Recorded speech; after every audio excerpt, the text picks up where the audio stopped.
నమస్తే. ఈరోజు మన స్టూడియోలో ప్రముఖ ఆధ్యాత్మికవేత్త ఆస్ట్రాలజర్ బ్రహ్మశ్రీ సుభాష్ శర్మ గారు మనతో ఉన్నారు. గురువుగారితో మాట్లాడేద్దాం. నమస్కారం గురుగారు. శ్రీమాత్రేనండి. గురుగారు, నవంబర్ మాసం విశేషంగా మీనరాశి వాళ్ళ స్థితిగతులు ఏ విధంగా ఉండబోతున్నాయి, ఎలాంటి పరిస్థితులు ఎదుర్కోవాల్సి ఉంటుంది, ఓవరాల్గా వీళ్ళు ఎలాంటి జాగ్రత్తలు తీసుకోవాలి ఈ మాసం? తప్పకుండా తెలియజేస్తానండి. ముందుగా ప్రేక్షకులందరికీ శ్రీమాత్రే నమః, శ్రీ గురుభ్యో నమః. నమో దేవ్యై మహాదేవ్యై శివాయై సతతం నమః. నమ ప్రకృత్యై భద్రాయై నిహతాం ప్రణతాస్మిత.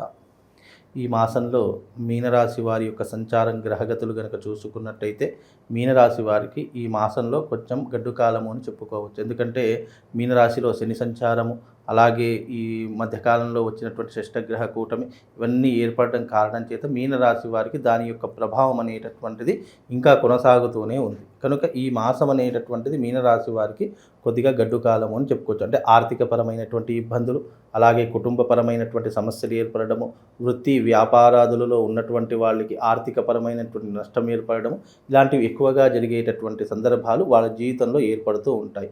ఎవరైతే మీనరాశి వారు ఉన్నారో, అలాగే రేవతి నక్షత్ర జాతకులు కావచ్చు, ఉత్తరాభాద్ర నక్షత్ర జాతకులు కావచ్చు, వాళ్ళది కూడా మీనరాశి అవుతూ ఉంటుంది. కనుక ఈ నక్షత్ర రాశి వాళ్ళు, అలాగే ఈ రాశి ఉన్నటువంటి వాళ్ళు తప్పకుండా ఈ మాసంలో ఖర్చులు అధికం కావడము, కుటుంబంలో కలతలు ఏర్పడము, ఇలాంటివి ఎక్కువగా జరిగేటటువంటి సత్సంబంధాలు ఎక్కువగా జరుగుతూ ఉంటాయి. అలాగే వాళ్ళు ముక్కుసూటిగా మాట్లాడేటటువంటి వ్యక్తులు, అలాగే మనసులో ఒకటి పెట్టుకుని బయట ఒకటి మాట్లాడేటటువంటి వ్యక్తులు కాదు. దాని ద్వారా ఏమవుతుంది అని అంటే కనుక నెగిటివ్ ఇంపాక్ట్ పెరిగిపోతూ ఉంటుంది. శత్రువుల యొక్క ప్రభావం ఎక్కువగా పెరిగిపోతూ ఉంటుంది. ముందర మంచిగా మాట్లాడి వెనక గోతులు తీసేటటువంటి పరిస్థితులు వీళ్ళ జాతకంలో ఎక్కువగా ఏర్పడేటటువంటి స్థితులు ఉంటూ ఉంటాయి. ఎంత సంపాదించినా కూడా చేతిలో చిల్లి గవ్వ కూడా మిగలదు. అలాగే మనశ్శాంతి కరువైపోతూ ఉంటుంది. సరిగ్గా నిద్ర పట్టదు. ఆలోచనలు ఎక్కువగా అవుతూ ఉంటాయి. విపరీతమైనటువంటి ఆలోచనలు పెరుగుతూ ఉంటాయి. ఇలాంటి ధోరణులన్నీ కూడా మీనరాశి వారి యొక్క జాతకంలో ఈ మాసంలో ఏర్పడుతూ ఉంటాయి.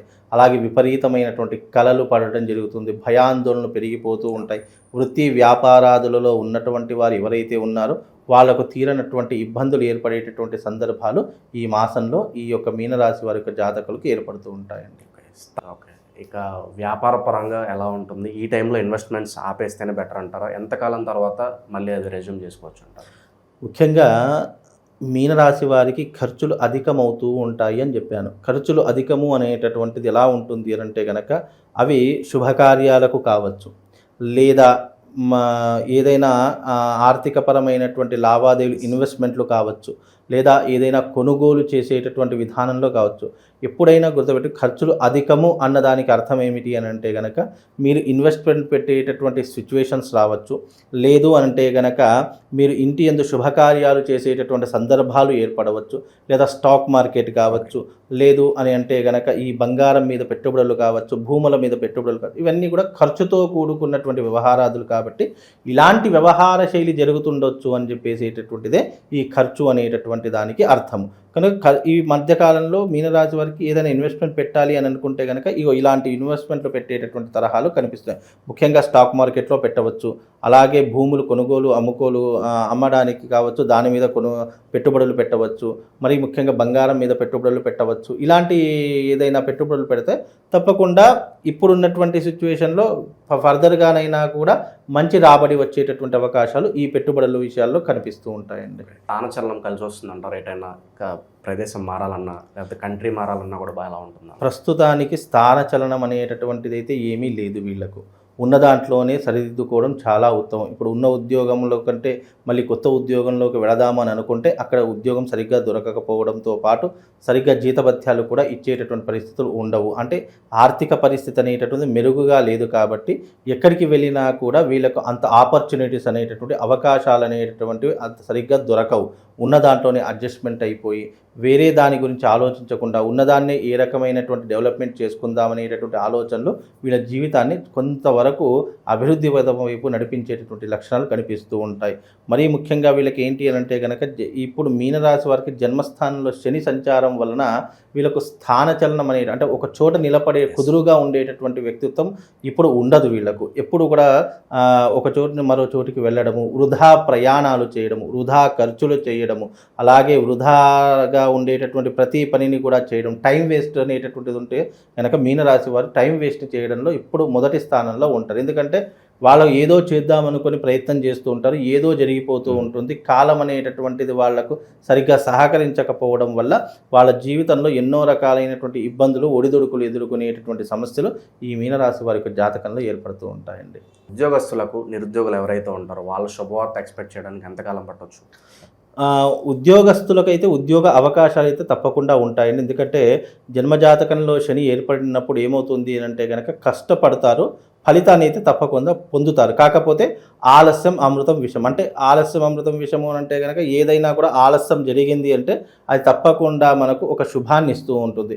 మరీ ఎక్కువ ఆలస్యం అయింది అంటే అదే విషయంగా మారుతూ ఉంటుంది. కనుక ఇప్పుడున్నటువంటి పరిస్థితుల్లో తప్పకుండా వీళ్ళు శుభకార్యాన్ని అయితే చేసేటటువంటి అవకాశం ఉంటుంది, శుభవార్త వినేటటువంటి అవకాశం ఉంటూ ఉంటుంది. మంచి ఉద్యోగ అవకాశాల కోసం కష్టపడి ప్రయత్నం చేస్తే కనుక తప్పకుండా ఫలితాన్ని పొందేటటువంటి అవకాశం మాత్రము మీనరాశి జాతకులకు తప్పకుండా ఏర్పడుతుంది. ఇక ఓవరాల్గా ఎలాంటి పరిహారాలు బాగుంటాయి అంటారు గురుగారు? మొదటి 20 రోజులు మనకి నవంబర్లో కార్తీక మాసం ఉంది. విశేషంగా ఎలాంటి పరిహారాలు ప్రజెంట్ ఉన్న గ్రహస్థితి బట్టి వీళ్ళు చేసుకుంటే బాగుంటుంది? ముఖ్యంగా మీనరాశి వారికి ఏమిటి అంటే గనక పరిహారం ఏదైనా చేసుకోవాలి.